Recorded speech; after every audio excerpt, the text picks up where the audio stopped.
Toute la reconnaissance à Allah subhanahu wa ta'ala et les louanges lui sont adressées sans limite. Lui qui a toutes les qualités sublimes, subhanahu wa ta'ala. Il n'a pas d'égal, il n'a pas de ressemblant, et toute chose dans cette existence est sous son autorité. C'est lui le créateur, c'est lui le pourvoyeur, c'est lui qui détient le sort de toute chose. Nous le prions, subhanahu wa ta'ala, qu'il soit exalté, de guider nos cœurs, de nous maintenir sur la voie droite et de remplir nos cœurs d'amour envers lui, subhanahu wa ta'ala, et son prophète Muhammad sallallahu alayhi wa sallam. Nous pensons à notre prophète, alayhi salatu wa salam, qu'Allah subhanahu wa ta'ala a envoyé pour guider l'humanité, lui montrer le chemin droit. Il était l'exemple, le meilleur. Et il restera l'exemple à suivre, sallallahu alayhi wa sallam, lui qui a rempli toutes les qualités que nul parmi les humains a pu remplir. Il est l'imam des prophètes, alayhi salatu wa salam. C'est lui qui a clôturé et qui est le sceau de la prophétie, sallallahu alayhi wa sallam. Il nous a fait hériter la révélation d'Allah azza wa jal et la sagesse qu'il lui a donnée sans manquer à aucune de ses obligations. Nous attestons de cela devant Allah azza wa jal et nous prions Allah azza wa jal qu'il lui accorde le plus haut rang parmi les humains et qu'il fasse que nous soyons ses voisins au paradis, incha'Allah ta'ala. Il est incontournable, mes chers frères, mes chères sœurs, de parler du prophète, alayhi salatu wassalam, alors qu'on est dans le mois de Rabi' al-Awwal. نسأل الله سبحانه وتعالى أن يبارك لنا في هذا الشهر وفي هذه الأيام وفي سائر الأيام وفي يوم الجمعة هذا وهو ذكرى أو فيه ذكرى ميلاد النبي صلى الله عليه وسلم. Donc ce mois, il rappelle la naissance du prophète, alayhi salatu wassalam. Il est né parmi les jours de ce mois un lundi, parmi les lundis de ce mois de Rabi' al-Awwal. وكان موته يوم الاثنين في ربيع الأول. Il est décédé sallallahu alayhi wa sallam pareil, un jour de Rabi' al-Awwal et plus précisément le 12 Rabi' al-Awwal de ce que rapportent les avis de nos savants prédécesseurs. وبعث في ربيع الأول صلى الله عليه وسلم. فنسأل الله سبحانه وتعالى أن يذكرنا بفضل هذا النبي الكريم عليه الصلاة والسلام. Peut-être il y a une clarification qui est nécessaire et qu'on rappelle tous les ans. Il y a pratiquement tous les ans, il y a des sujets qui reviennent, qui sont récurrents. Et cette ummah, elle a besoin de connaître son din, sa religion. Et surtout, de connaître sa religion avec les sources et avec les avis les plus solides. Et aussi d'éviter les polémiques sur des choses qui ne suscitent pas de polémique. Et cette ummah elle est traversée par beaucoup de polémiques, qu'Allah la préserve et qu'Allah subhanahu wa ta'ala fasse que nos cœurs soient unis autour du savoir que nous a fait hériter notre prophète sallallahu alayhi wa sallam et qu'on garde précieusement ses héritiers à travers le temps. Donc on n'a pas besoin de polémique et surtout pas autour de notre prophète sallallahu alayhi wa sallam qui a réuni les cœurs, qui a raffermi les cœurs et qui a fait que les croyants soient des frères sallallahu alayhi wa sallam. Donc par rapport à cette question qui revient tout le temps, est-ce que c'est un Eid ou c'est pas un Eid? C'est pas un Eid. Les musulmans n'ont que deux Eid. Le Eid, il a un sens rituel. L'Eid, c'est la chose qui revient et qui est accompagnée par un rituel prescrit par Allah azza wa jal, pour que vous le sachiez. Et qu'on ne mélange pas les choses. Donner de la valeur à un moment, se mémoriser à un moment, ça ne veut pas dire qu'il a une valeur rituelle, ibada, qui contient du ibad. Le jour de l'Eid al-Fitr, c'est la fin de Ramadan, il y a un rituel spécial. On vient faire Salat al-Eid, n'est-ce pas? Le Eid al-Idha, pareil. C'est un moment, c'est une fête. La traduction veut qu'on dise c'est une fête. Mais le moment est un Eid, c'est-à-dire il y a quelque chose qui revient et qui a une valeur sacrée et qui s'accompagne d'un rituel. Mawlid al-Rasoul sallallahu alayhi wa sallam, c'est pas un Eid dans ce sens. C'est pas un Eid dans ce sens. Mais c'est un moment de rappel. Entre supposer que c'est un Eid et donc tout ce que pourraient donner des gens comme rituel qui l'accompagne et penser qu'il est indispensable, ça nous éloigne de la sunna du prophète alayhi salatu wassalam. Il faut être clair. Il faut être clair. C'est pas parce qu'on a hérité d'un folklore ou d'une tradition que ça devienne quelque chose de sacré. Il n'y a de sacré que ce que Allah et son prophète sallallahu alayhi wa sallam ont rendu sacré. Soyons clairs sur ça déjà. D'accord ? Pour qu'on évite toute polémique et toute perte de temps et d'énergie que l'homme est en train de subir. D'accord ? Donc, ce n'est pas une sunna. Le prophète ne l'a pas faite, ses compagnons ne l'ont pas faite, etc. Tous ceux qui l'ont suivi. Mais à un certain moment, la Ummah a intégré dans ces moments de rappel le moment de Eid, de Mawlid al-Nabi sallallahu alayhi wa sallam, la naissance du prophète alayhi sallam. Et personne n'a prétendu, parmi les sources sérieuses, qu'il s'agit d'une troisième fête dans le sens Eid. Eid, parce qu'on peut dire fête. Mais Eid, dans le sens du Eid rituel, personne ne l'a prétendu dans la Ummah de l'islam, alhamdulillah. Donc ceux qui supposent ou prétendent que c'est un Eid, ils sont hors sujet. D'accord ? Ça, il faut le dire. Il faut le clarifier. Avec beaucoup de sens et avec beaucoup de douceur. D'accord ? Il ne faut pas se laisser emporter, comme on peut le voir sur certains réseaux, des attaques, des contrats. Ce n'est pas le sujet, subhanallah. L'homme, elle est fatiguée, elle est épuisée de ce genre de choses. Élevons-nous d'un cran pour être à la hauteur de ce que nous demande Allah et son prophète. Sallallahu alayhi wa sallam. Est-ce que c'est un non-événement ? Rien ne se passe. Et même des gens, ils font exprès de ne rien savoir. Non plus, ce n'est pas le cas. Parce que la naissance du prophète sallallahu alayhi wa sallam est un événement si important qui est lié à la naissance aussi de l'islam. Parce que Muhammad alayhi salatu wa sallam, c'est lui qui allait porter 40 ans plus tard le message d'Allah subhanahu wa ta'ala. Et sa naissance a ouvert dans l'histoire de l'humanité quelque chose d'exceptionnel. 1. 2. C'est qu'on a besoin de se rappeler de Rasulullah sallallahu alayhi wa sallam. Et les gens, malheureusement, sont dans l'oubli et la négligence. Sont dans l'oubli et dans la négligence et dans l'ignorance de l'histoire de vie du prophète alayhi salatu wa sallam. C'est pour ça, beaucoup de nos savants, ils ont dit, il n'y a pas de mal, voire il y a un intérêt d'accorder à cette occasion, en plus de l'aspect spirituel, se mémoriser de la naissance du prophète, se rappeler du prophète, sallallahu alayhi wa sallam, un intérêt de savoir, d'apprendre qui est Muhammad, sallallahu alayhi wa sallam. Quelles sont ses œuvres, sallallahu alayhi wa sallam, quelle est sa place, alayhi salatu wa sallam, et quelles sont nos obligations envers cet homme qui est Rasulullah alayhi salatu wa sallam. Donc ça, c'est des choses, il faut vraiment distinguer les choses les unes des autres, pour ne pas ni tomber dans la négligence absolue, ni tomber dans l'excès qui n'est pas demandé. Et entre les deux, il faut de la sagesse, de l'échange sage, soutenu par l'ilm et le savoir, pour que chacun puisse comprendre de quoi il s'agit, incha'Allah ta'ala. Donc qu'est-ce qu'il en résulte ? C'est un moment très important, que la Ummah aujourd'hui est dans le besoin et dans l'obligation de le faire revivre. Et qu'on puisse parler de Rasulullah sallallahu alayhi wa sallam tout le temps, et ce n'est pas une chose qui se fait tout le temps, et de profiter de ces moments pour célébrer cette histoire de notre prophète sallallahu alayhi wa sallam, de s'entretenir, de parler dans nos mosquées, dans nos familles, de Rasulullah alayhi salatu wa sallam. Il y a ceux qui limitent le Mawlid à du rituel culinaire. Il y a des gâteaux, des cides. C'est faux, bien évidemment que c'est faux. Ils n'en retiennent que ça, que l'aspect festif. C'est faux, c'est pas ce qu'il faut faire. Ce qu'il faut faire, c'est de se remémoriser de son histoire, de sa valeur, sallallahu alayhi wa sallam, et de se rappeler de nos obligations envers lui, envers cette religion qui est la nôtre, l'islam, qu'Allah subhanahu wa ta'ala a envoyé par le biais de cet homme qui est Rasulullah alayhi salatu wa sallam. Parce qu'il faut savoir que dans l'islam, en islam, Allah subhanahu wa ta'ala a combattu et a appris à son prophète à combattre shirk, l'association jusqu'au bout. À commencer par l'être du prophète alayhi salatu wa sallam, qui ne doit jamais être associé à Allah azza wa jal. Allah subhanahu wa ta'ala dit وَمَا مُحَمَّدٌ إِلَّا رَسُولٌ قَدْ خَلَتْ مِنْ قَبْلِهِ الرُّسُلُ.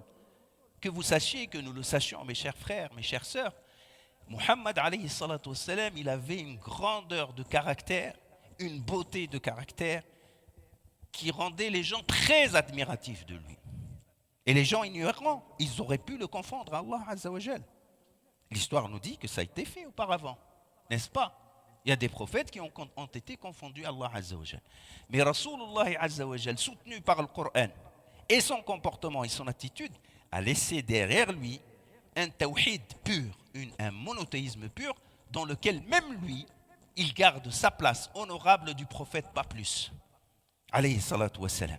Il a éduqué ses compagnons à saisir ce sens. Et vous allez comprendre pourquoi, entre autres, le Nabi alayhi salatu wassalam a lutté pour qu'il n'y ait aucune confusion entre lui et Allah subhanahu wa ta'ala. Allah le dit, وَمَا مُحَمَّدٌ إِلَّا رَسُولٌ قَدْ خَلَتْ مِنْ قَبْلِهِ الرُّسُلُ. Ce n'est qu'un prophète, et ce n'est pas rien bien évidemment, qui a vu passer avant lui d'autres prophètes. Reviendra le jour où il va mourir ou tuer. Allez-vous vous retourner sur vos pas? Et dans cette ayah, on comprend le sens de la chose. C'est que Rabbi Allah Azza wa Jal, il a envoyé Muhammad pour nous transmettre un message duquel nous serons après lui garants. C'est ce qu'il faut retenir. Ce musulman d'aujourd'hui qui fête ou fête pas la naissance du prophète sallallahu alayhi wa sallam et qui ne sait pas qu'il est l'héritier du prophète alayhi salatu wa sallam, il n'a rien compris de l'islam. Il n'a rien compris de l'islam. On ne célèbre pas Muhammad sallallahu alayhi wa sallam comme une statue. On ne célèbre pas Muhammad sallallahu alayhi wa sallam comme un personnage mystérieux. Mais on parle de Muhammad sallallahu alayhi wa sallam comme un homme qui nous a transmis ce message et duquel nous sommes responsables de transmettre. C'est ce que nous apprend Allah Azza wa Jal. Et là, si le musulman d'aujourd'hui il comprend cela, il aurait fait un grand pas dans la correction de sa foi et dans son lien avec l'islam. وما محمد إلا رسول قد خلت من قبله الرسل أفإن مات أو قتل انقلبتم على أعقابكم ومن ينقلب على عقبيه فلا يضر الله شيئا سيجزي الله الشاكرين صدق الله العظيم. وكان النبي عليه الصلاة والسلام حريص على أن لا تختلط ذاته بذات الله عز وجل وعلم أصحابه رضوان الله عليهم ذلك حتى في أبسط الأمور. Donc il a appris aux compagnons au détail le plus près, le plus fin, de garder et de garantir le tawhid, le monothéisme et de ne pas confondre sa personne à Allah Azza wa Jal. حتى أنه يروى عليه الصلاة والسلام أن دخل على أصحابه يوما فقام. Nabi alayhi salam, il est rentré dans une assemblée de ses compagnons, ils sont tous levés. N'importe qui parmi nous, il aurait fait la même chose. Nabi alayhi salam, il avait une haïba, il avait un charisme, il avait une beauté, il avait une influence qui s'imposait à tous ceux qui le regardent. Lisez les livres qui parlent des qualités du prophète alayhi salatu wassalam. Tous ceux qui voyaient le Nabi alayhi salatu wassalam, ils sentaient un impact extraordinaire sur leurs âmes. Donc ils se sont levés. Le prophète leur a dit, asseyez-vous. Asseyez-vous. Ne me sacralisez pas comme on a fait pour Isa alayhi salam. Et on a fini par l'adorer. Donc le Nabi alayhi salam, même sur ce détail-là, il a agi pour ramener son image à l'image qui est la sienne d'un prophète envoyé d'Allah subhanahu wa ta'ala. النبي عليه الصلاة والسلام كما يقول المولى عز وجل ما كان لبشر أن يؤتيه الله الكتاب والحكمة ثم يقول للناس كونوا عبادا لي من دون الله ولكن كونوا ربانيين بما كنتم تعلمون الكتاب وبما كنتم تدرسون. Il n'était pas donné à un serviteur d'Allah subhanahu wa ta'ala, un homme à qui Allah il a donné la révélation et la sagesse, de dire aux hommes de le prendre comme divinité, mais d'être proche d'Allah Azza wa Jal, de pratiquer ce qu'Allah leur a demandé, de se rapprocher de Rabbul Alamin. Walakin kunu rabbaniyin, en raison de ce que vous apprenez et de ce que vous savez. On ne confond pas le Nabi alayhi salatu wa salam. Il nous est resté dans la trace du prophète sa sagesse, son ilm alayhi salatu wa salam. Comme il l'a dit alayhi salatu wa salam, نحن معاشر الأنبياء لا نورث درهما ولا دينار. On ne garde pas derrière nous des traces d'ordre matériel et pécunier. وإنما نورث علما. On laisse dans notre héritage un savoir. C'est ce qu'a dit Nabi alayhi salatu wa salam. Et lorsqu'il était mort, sallallahu alayhi wa sallam, il a été enterré humblement à l'endroit que tout le monde sait aujourd'hui. Mais encore une fois, sans association à Allah Azza wa Jal. Beaucoup de gens ne le savent pas peut-être. C'est tellement une tradition. Tu peux faire le Hajj et ne pas aller à Médine. Tu n'es pas obligé d'aller visiter la tombe du prophète alayhi salatu wassalam. Et ça, c'est une preuve de la véracité de Rasulullah sallallahu alayhi wa sallam. Tout être humain qui cherche la gloire, il la cherche même après sa mort. Il aurait pu leur dire, enterrez-moi à l'enceinte de la Kaaba. Comme ça, quand vous faites le tour autour de moi aussi. Et Nabi alayhi salam, il leur a dit, un prophète, quand il meurt, il doit être enterré à l'endroit où il meurt. Donc il l'a enterré là où il était mort, sallallahu alayhi wa sallam. Et personne ne dit aujourd'hui qu'il faut aller à Médine ou faire le tour autour de la tente du prophète, sallallahu alayhi wa sallam. Même les règles du salut du prophète, elles sont strictes. Alayhi salatu wa sallam. Et ne te retourne pas à la tente du prophète, tu commences à faire des doigts. Du tout, il ne faut pas le faire. Tu passes, tu dis Assalamu alayka Rasulallah et tu passes. Assalamu alayka sahib Rasulullah. Tu fais les saluts pour Abu Bakr et Sayyidina Omar qui l'accompagnent dans sa demeure d'enterrement. Sallallahu alayhi wa sallam. Tout à fait, le prophète a tout fait, sallallahu alayhi wa sallam, pour qu'il transmette cette aqidah, cette foi, en toute clarté. Alayhi salatu wa sallam. Et c'est ce qui fait la grandeur de cet homme, alayhi salatu wa sallam. Donc, qu'est-ce qu'il nous reste, mes chers frères, mes chères sœurs, de se rappeler de Rasulullah sallallahu alayhi wa sallam et d'observer ses droits, nos obligations envers lui. On les énumère. La première, c'est d'avoir foi en lui. Vous allez me dire, mais si on est là, c'est parce qu'on a foi au prophète sallallahu alayhi wa sallam. يقول الله عز وجل. Allah dit عز وجل dans le Coran. يا أيها الذين آمنوا آمنوا بالله ورسوله والكتاب الذي أنزل على رسوله والكتاب الذي أنزل من قبل. Allah il nous invite à raviver notre foi en le prophète Muhammad sallallahu alayhi wa sallam. De la faire revivre tous les jours, de se rappeler de lui, de se rappeler de sa place, alayhi salatu wa salam, de se rattacher avec lui, avec nos cœurs, et d'avoir l'amour parfait pour lui, alayhi salatu wa salam.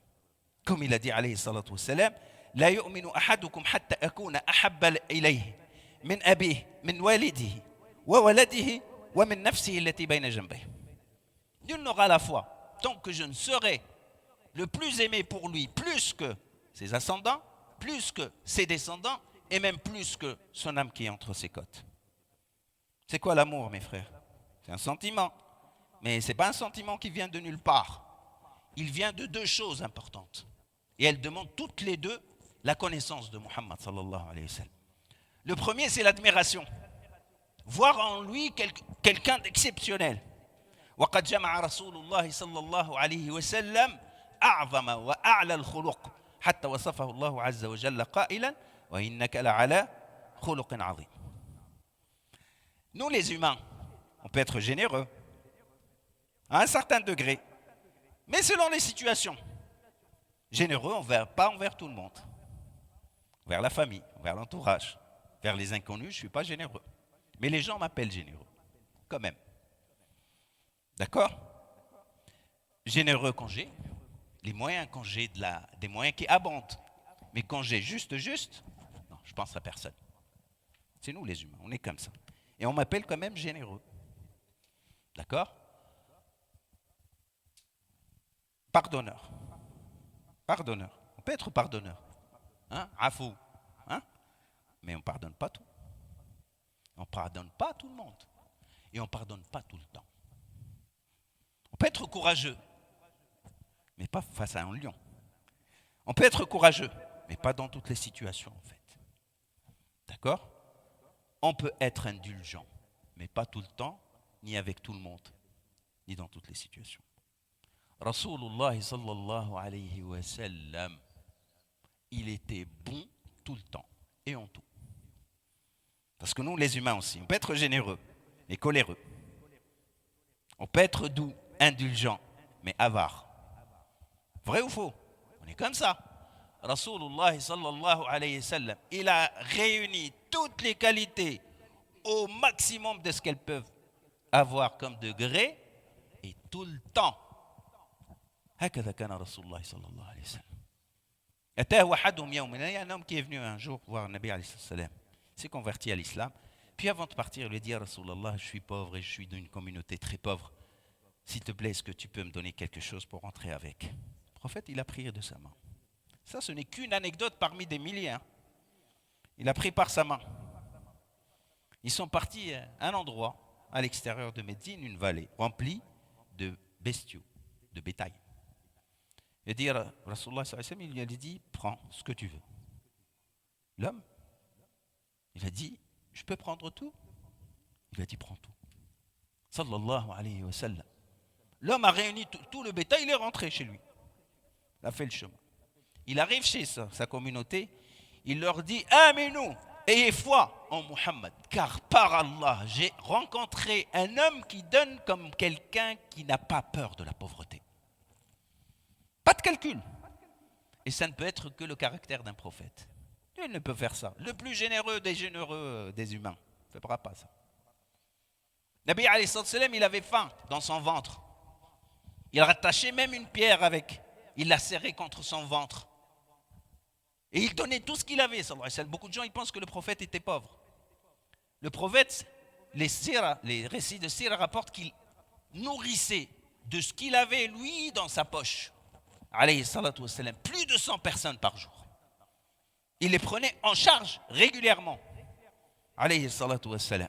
Qui pourrait faire mieux que Rasulullah sallallahu alayhi wa sallam? Rasulullah sallallahu alayhi wa sallam, il ne dormait pas à un endroit où il y avait de l'or et de l'argent avant de les délapider fi sabilillah.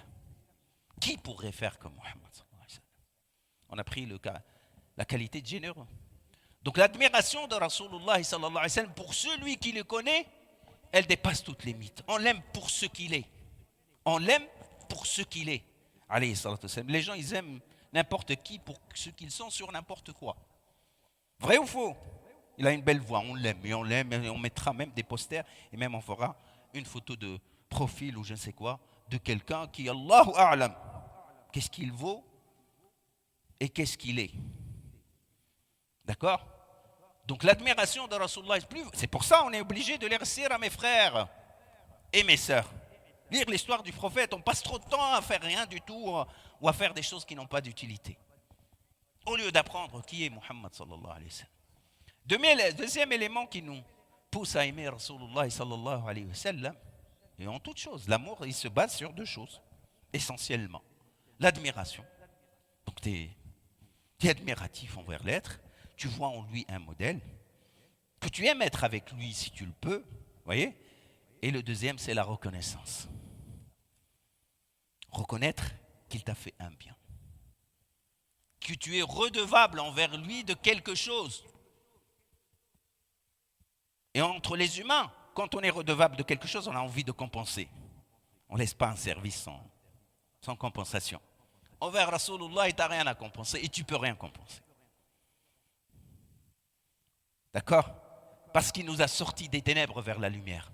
Alayhi salatu wassalam. Allah Azza wa Jalla, il a envoyé rahma pour qu'il nous sorte des ténèbres. Donc chacun d'entre nous assis à cet endroit ou n'importe quel endroit doit être reconnaissant envers Rasulullah sallallahu alayhi wa sallam. Alayhi salatu wassalam. Il y a une dette personnelle envers Nabiyullah Azza wa Jalla. Qui c'est qui t'a montré le chemin? Et la force du prophète, il t'a montré toi ou moi ou n'importe qui de cette génération présente ici, à travers 15 siècles. Vous imaginez quelqu'un qui est dans sa tombe depuis 15 siècles et il continue à générer le bien dans les cœurs et dans la vie des gens. Et d'être à la base du bonheur de milliards de personnes. N'est-ce pas? De milliards de personnes. Sallallahu alayhi wa sallam. Vous savez c'est qui? C'est Muhammad. Faites tous les centres qui font des palmarès de ceux qui sont les plus influents au monde. Il n'y a pas de fatigue. Tu mets le nom du prophète au premier. Vous voulez une preuve? Vous avez dit sallallahu alayhi wa sallam. On parle de lui là. Ah ben, il y a des centaines de millions au même moment qui sont en train de parler de lui. Vrai ou faux? Là je dis sallallahu alayhi wa sallam. Au même moment que j'ai prononcé, avec certitude, hein, il y a des dizaines de millions qui ont été dites de cette parole-là. Sallallahu alayhi wa sallam. C'est pas une mu'jiza ça? C'est pas une preuve flagrante de sa véracité sallallahu alayhi wa sallam? Sallallahu alayhi wa sallam, qu'est-ce qu'il nous a appris? Il nous a appris des valeurs. Est-ce qu'il t'a donné de l'argent là? Est-ce qu'il nous a donné de l'argent? Vous êtes là pourquoi en fait? On vous a invité pour une distribution de prix et de dons. Vous êtes là parce que Muhammad sallallahu alayhi wa sallam, grâce à Allah Azza wa Jalla, il nous a transmis cette ni'ma. Donc matin et soir, on est dans cette reconnaissance. Avoir foi en Rasulullah sallallahu alayhi wa sallam, l'aimer, alayhi salatu wa sallam, et cultiver l'amour envers lui, avant toute personne et au-delà de toute personne. Nas'alullah an yurzuqana al-iman bihi wa mahabbatahu, inshallah. Qu'Allah nous donne les bonnes conditions et la santé qu'on puisse continuer, inshallah, le reste de nos obligations envers Rasulullah sallallahu alayhi wa sallam.